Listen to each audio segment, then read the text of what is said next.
Good evening. Good evening sir. So हमारा question आज का धनंजय का क्वेश्चन है। रोज धनंजय के क्वेश्चन से हम शुरुआत करते हैं। Actually we should be very much thankful to Dhananjay. He is watching videos and posting questions and that is providing us all the fuel and everything for discussion. So Dhananjay, thank दादा you एक very minute much. बोलू का? हाँ बोला ना. हाँ बोला. पहिल्यांदी मी तुमचं मनापासून अभिनंदन करते ह्या व्हिडिओ क्लिप बद्दल.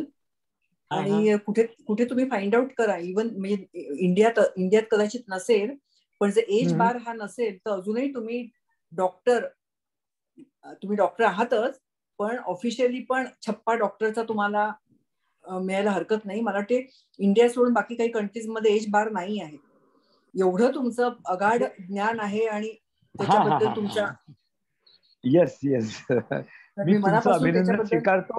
येस म्हणून मी म्हटलं की अगोदर सेशन सुरू व्हायच्या अगोदर हे मनापासून तुम्हाला दाद द्यावीशी वाटली. Yes I accept it. Thank you very much. So Dhananjay, your question. Yeah.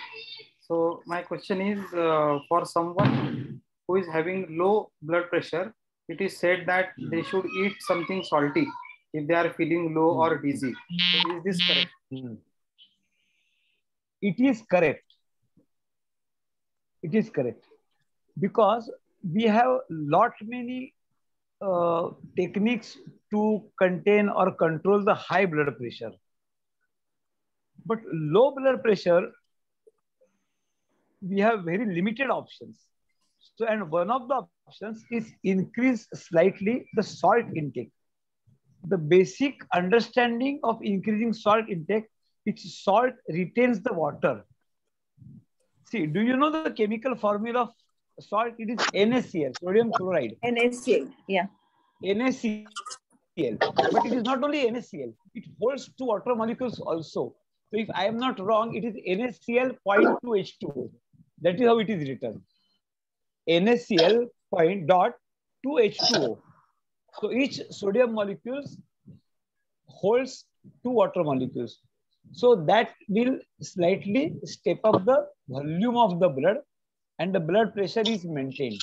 And it is very correct to add salt, a little more salt to your diet so that your low blood pressure can be taken care of. It is correct. Your next question. सगळ्यांना mute करायला सांगा ना, मला disturb होतंय. हाँ, सगळ्यांनी आपापला हे mute करा speaker. हाँ, ओके. हाँ Dhananjay. Second question is, although body cells get regenerated fully in 90 days, in case of arthritis, it is said that even if cartilage redevelops, it is uneven and does not reduce pain. Is it true? Point number one, देखो, all body cells are not regenerated in 90 days. It is the blood cells which are regenerated in 90 to 120 days. Each body cell has got its own life cycle. So this 90 days concept is for RBC, blood cells, and not for all body cells. So point number one.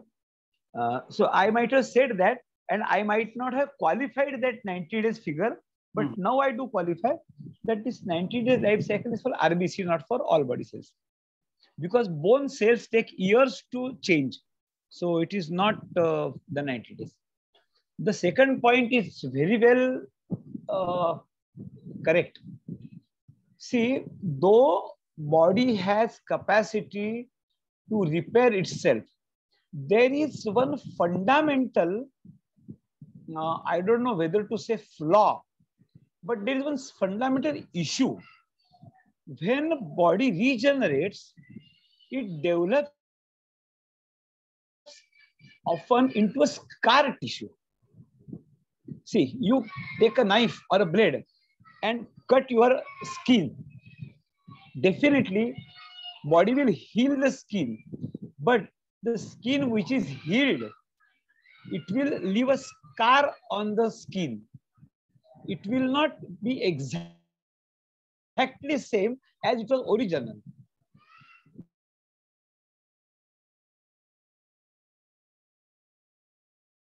If there is some damage, and at that time it leaves a scar tissue. And a scar tissue, though it is a healing process, it cannot replace or replica the exact tissue which was damaged. The quality of scar tissue compared to the original, so far elasticity is concerned and so far functionality is concerned, it is very much compromised. So, though cartilage is repaired naturally, the repaired cartilage is not of the same quality and smoothness and strength and elasticity of original cartilage. So, though body takes care of repairing it, it cannot replace exactly what was damaged. So the benefit of repairs is also very limited, and from that context, the regeneration of cartilage, basically it is very difficult. And the main point why it is very difficult, because there are no blood vessels. Compared to muscles, tendon has less blood vessels. Compared to tendons, ligaments have less blood vessels. Compared to ligament, cartilage has so least blood vessels. And when there is no blood vessel or less blood vessel, it is something called avascular. And with low blood supply or very less blood supply, regeneration possibility is remote. That is how cartilage is very, it takes long time, and even, I mean, it does not repair also to that extent. It doesn't have that regenerative capacity. And whatever is regenerated is also of not the same quality. But what I have learned is the colostrum, if you consume colostrum, it may help in increasing the growth factor in your body. Or in other words, we can say insulin-like growth factor.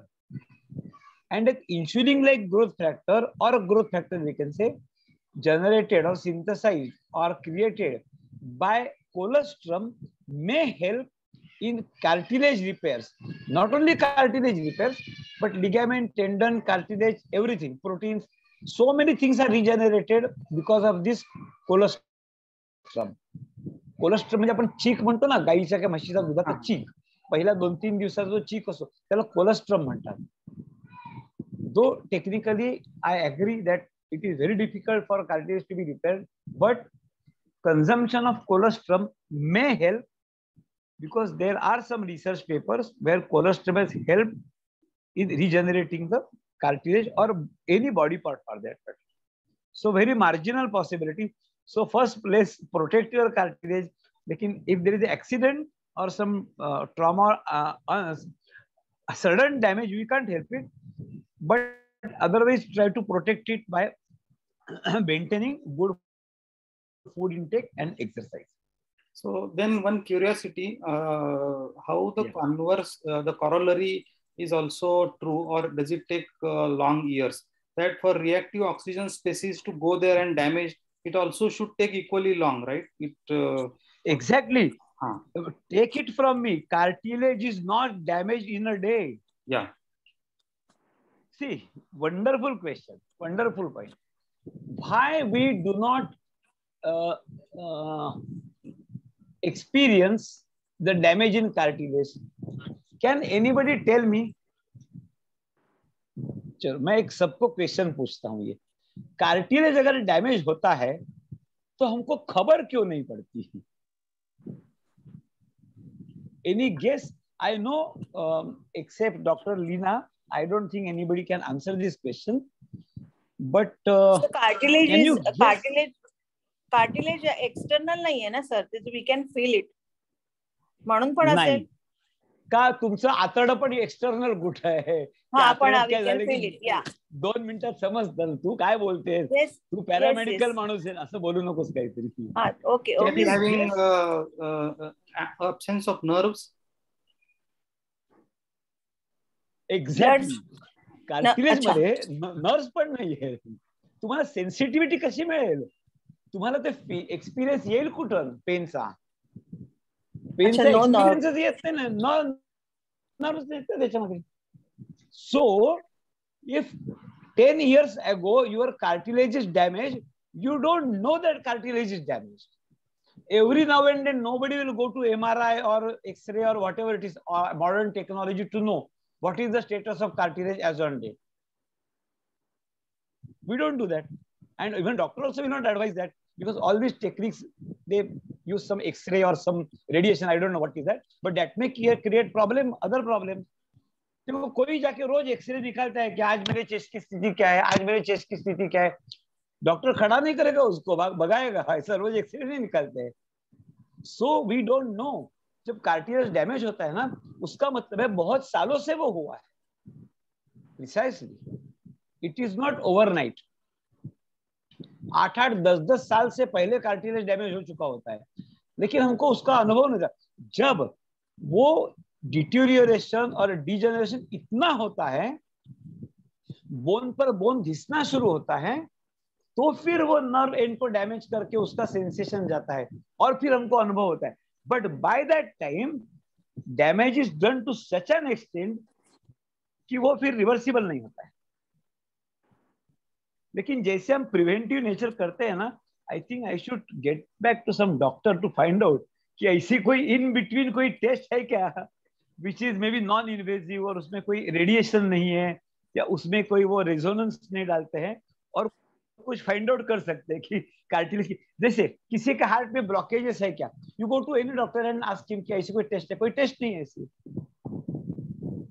Angiography, angioplasty करोगे तो भी मालूम पड़ता है, otherwise ऐसा कोई बाहर से मालूम करने की कोई व्यवस्था नहीं है ऐसी कि मेरे को ब्लॉकेजेस है क्या. देखो, वी डोंट डू दैट.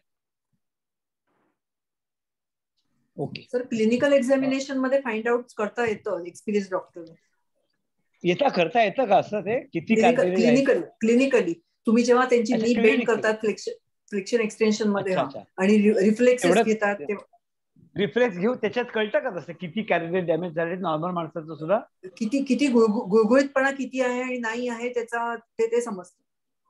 अच्छा, म्हणजे ती अशी पॅथॉलॉजिकल टेस्ट नसली तरी क्लिनिकल टेस्ट मध्ये we can do that over a period of, no. म्हणजे सिनियरिटी प्रमाणे. Okay, but does anybody come like that to you madam? असं कोणी येतं तिकडे की माझं सांगा किती हे झाले ते असं?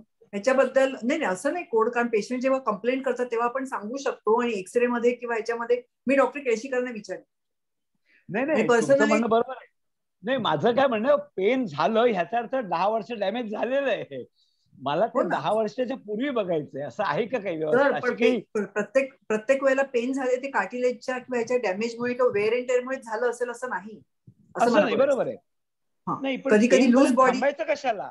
नाही, बरोबर आहे, पण पेन मला म्हणणे 35 झाली ना की एकदा चेक करायची काही व्यवस्था आहे का? जरा डॉक्टर हे स्पोर्ट्स पण असतात ना, तर स्पोर्ट्समन मध्ये पण ह्या स्पोर्ट्स कितीतरी पर्सन मध्ये कितीतरी वेळा अशी इंजुरी येते किंवा ट्विस्ट येतो. म्हणजे इंजुरी होते ना त्यांची, ऍक्सिडेंट. हा, it is accident. Yes yes, very much.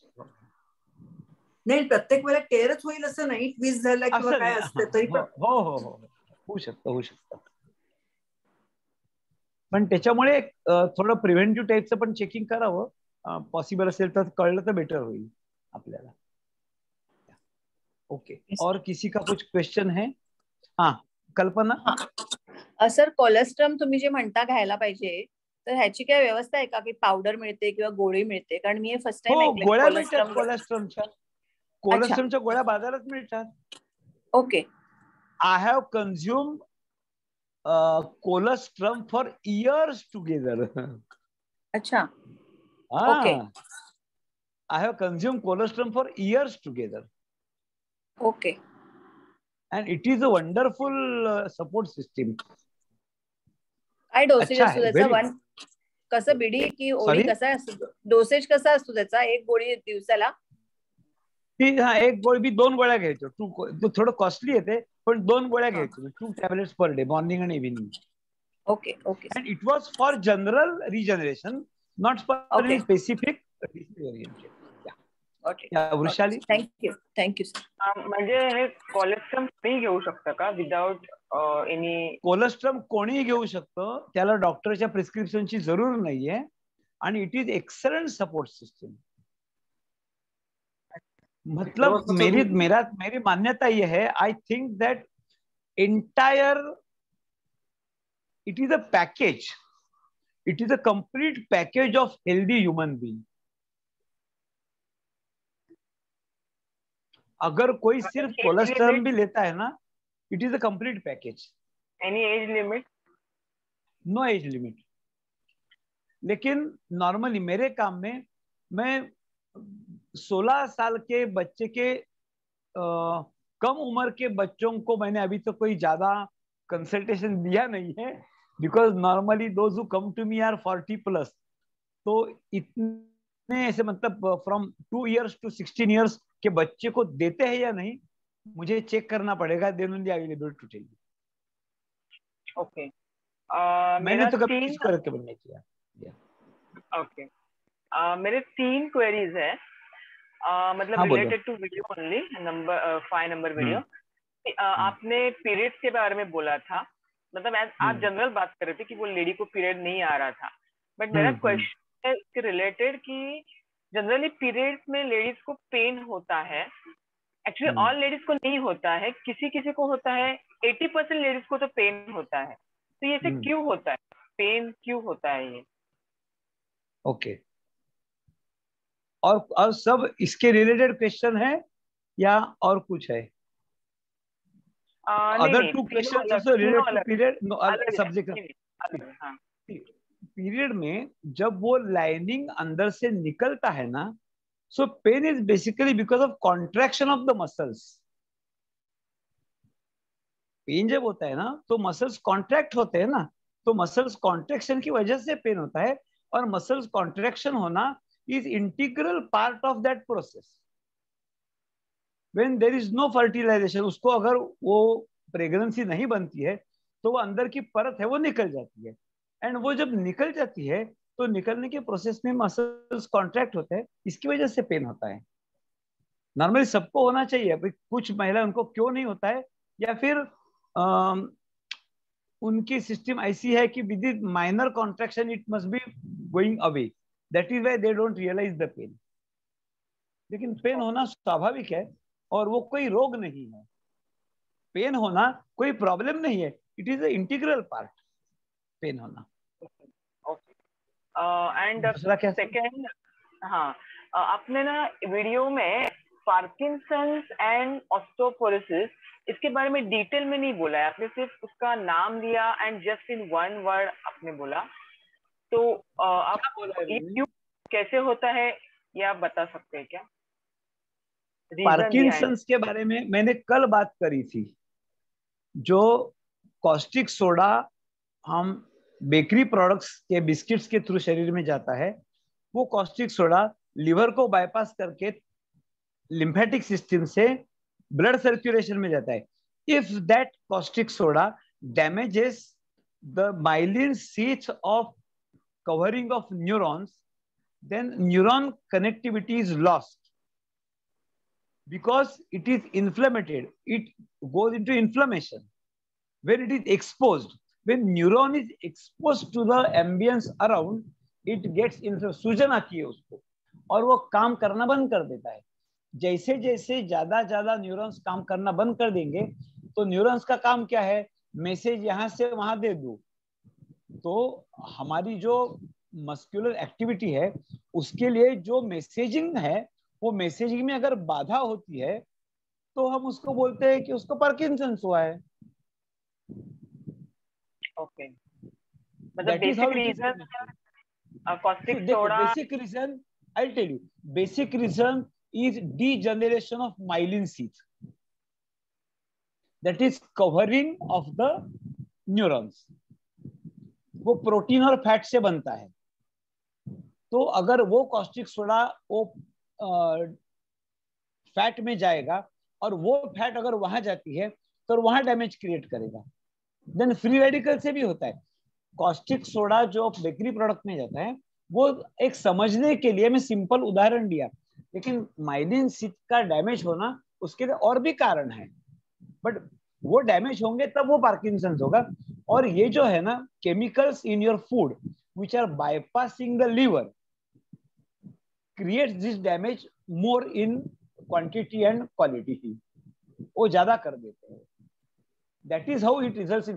तो मेरे कुछ पेशेंट्स हैं ऐसे पार्किंसंस के, जब उनको, एक मेरा पेशेंट था, कितनी पैथेटिक सिचुएशन थी उसकी, पूना का पेशेंट था, पार्किंसंस का, और पति पत्नी थोड़े सीनियर थे, मतलब मे बी 75 एज के थे। उनको 3 लड़कियां थी, लेकिन वो पति पत्नी अलग रहते थे क्योंकि लड़की की शादी हो गई, तीनों अपने अपने घर थी। अब दोनों की उम्र होने की वजह से अगर भूख लगती है तो खाएंगे क्या? तो महाराष्ट्र में है या पूरे भारत में चाय और बिस्किट, ये तो बिल्कुल एक बहुत ही कॉमन फूड है कि 4 बजे चाय और बिस्किट, सुबह उठ चाय और बिस्किट। जब मैंने उनकी दिनचर्या देखी तो इतनी भयंकर मात्रा में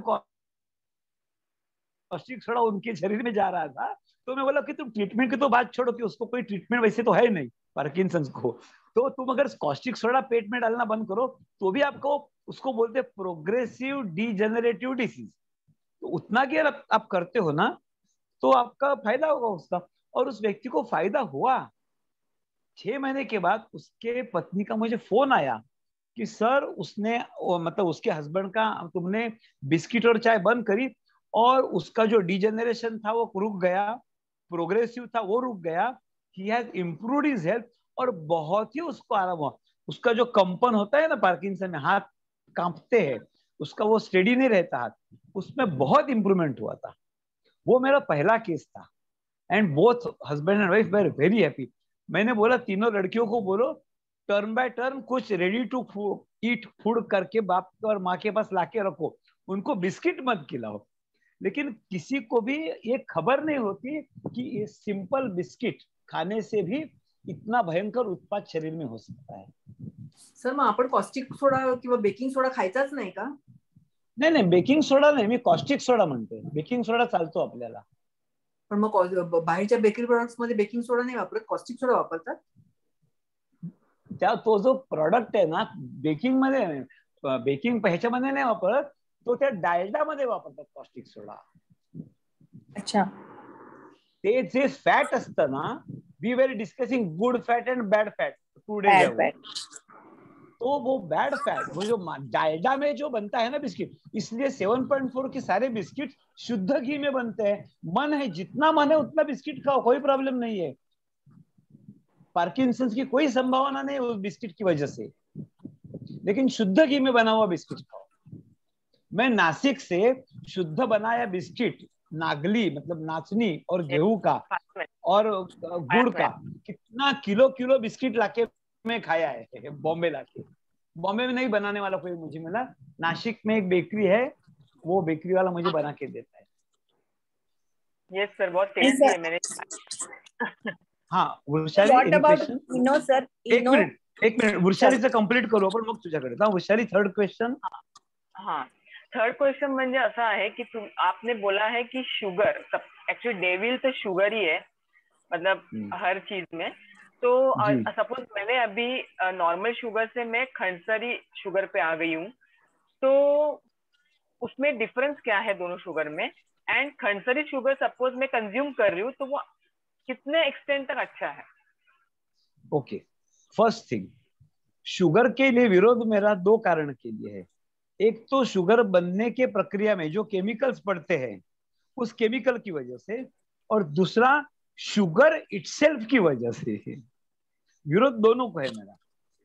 तो अगर आप केमिकल फ्री शुगर खाते हो, लेकिन शुगर तो है ना, वो शुगर खाओगे तो इंसुलिन बढ़ेगा. इंसुलिन बढ़ेगा तो हार्ट के जो आर्टरीज है, हार्ट को ब्लड सप्लाई करने वाले आर्टरीज, उसके अंदर की जो परत है वो डैमेज होगी. 1000 उत्पाद बढ़े हुए इंसुलिन की वजह से होंगे. तो खंडसरी खाती है करके ज्यादा गदगद मत होना, उसको भी प्रमाण में ही खाना है. रसायन युक्त शुगर तो खाना ही नहीं है, लेकिन सिर्फ शुगर भी खाते हो ना तो भी वो डेंजरस ही है. बस उसमें केमिकल्स नहीं है तो उसको 50% पास, 50% पे. ब्राउन शुगर ऑल्सो, उससे ज्यादा जैगरी खाओ, क्योंकि no sugar has got minerals in it, but jaggery definitely has minerals in. तो रिफाइंड शुगर अगर 100% पॉइजन है तो खंडसरी या ब्राउन शुगर 50% पॉइजन है और जैगरी 25% पॉइजन है, क्योंकि उसमें और कम प्रॉब्लम है. फिर भी उसमें भी शुगर है, और उस शुगर में उसमें भी फ्रुक्टोज है, शुगर में भी फ्रुक्टोज है। तो जहां तक फ्रुक्टोज एलिमेंट है उसका ट्राइग्लिसराइड ज्यादा है, तो उसको जैगरी भी लिमिटेड खाना है, उसको न्यूट्रिशन मिलेगा और उसका केमिकल भी उसमें नहीं होगा, लेकिन अंततः उसमें शुगर है, ये मत भूलो। तो being a sugar, have it limited. लेकिन if you have stevia, stevia is 100% safe in all respects. वो स्वीट भी है, उससे इंसुलिन भी नहीं बढ़ेगा, और अगर वो 7.4 का बनाया हुआ स्टीविया है तो उसमें केमिकल भी नहीं है। अदर बाकी के जो स्टीविया ड्रॉप्स है ना, वो अल्कोहल बेस्ड है, वो एक्सट्रैक्ट जो है वो अल्कोहल एक्सट्रैक्ट है, अल्कोहल बेस्ड। हमारा जो है वाटर बेस्ड है। तो stevia is number 1, jaggery is number 2, Khandsari is number 3, और रिफाइंड शुगर को मैं नंबर ही नहीं देता, वो इतना भयंकर है बस। बट नॉर्मल ह्यूमन बीइंग को, हाँ नॉर्मल ह्यूमन बीइंग को एक दिन में कितना, मतलब ये स्वीट जो है, जैगरी, शुगर, स्टीविया, ये कितना खाना? See, since you come from the traditional nutritionist, तुम ये सवाल पूछते हो, मेरी दृष्टि में कोई ह्यूमन बीइंग ऐसा नॉर्मल नहीं बोलेगा। मैं उसको बोलूंगा इंसुलिन कितना है उसका, अगर उसका इंसुलिन 20 है तो उसको जैगरी खाना भी डिजास्टरस है। लेकिन जो ट्रेडिशनल न्यूट्रिशनिस्ट है ना, वो उसके इंसुलिन पर विचार ही नहीं करते हैं, वो सिर्फ जैगरी पर विचार करेंगे। ह्याच्यामध्ये मधाबद्दल पण मत पण इक्वली बंडल आहे। तुम समझ रहे हो ना वृषाली मेरी बात?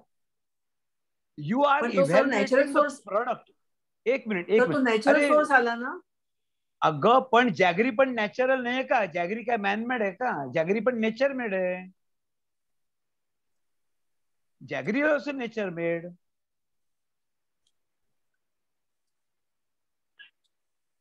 तुमचं फ्रीज झालंय का? 7.4 चं समर्थन नाही, 7.4 मध्ये त्याचं पण समर्थन नाही। नहीं नहीं, नो नो नो, मुझे उस व्यक्ति के बारे में डिटेल दो। क्या उसका ट्राइग्लिसराइड 100 के नीचे है? क्या उसका इंसुलिन 5 के नीचे है? क्या बॉडी फैट 25 से नीचे है? वो बिल्कुल मध हनी खा सकता है, बिल्कुल जैगरी खा सकता है, कोई प्रॉब्लम नहीं उसको। First you tell me who is going to eat, then I will tell what he should eat. I will not only give judgment about whether this food can be eaten or not. It is not possible. Kalpana? Thank you sir. हाँ कल्पना, तुझा speaker बंद आहे। कल्पना तुझा speaker बंद आहे। हाँ sir, इनो वापरला तर चालतो का ढोकळा बनवताना किंवा कशात?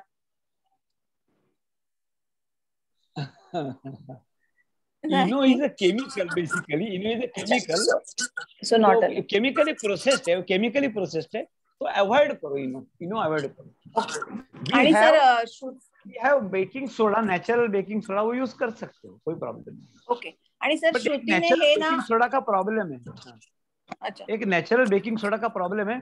I bought very costly baking soda which is all chemical free and all that, but after using it, it gave some reddish tint to that food. To the food, yes. हाँ, पता नहीं ऐसा क्यों हुआ, लेकिन वो फूड देखते ही मेरा मन ही नहीं हुआ खाने का। मधे लाल डॉट, यस, लाल डॉट येतात ना, वो देखने के बाद ही एकदम मेरा मूड गया, बोला ऐसा नहीं मैं खा सकता। हा कुठे मिळतो सर?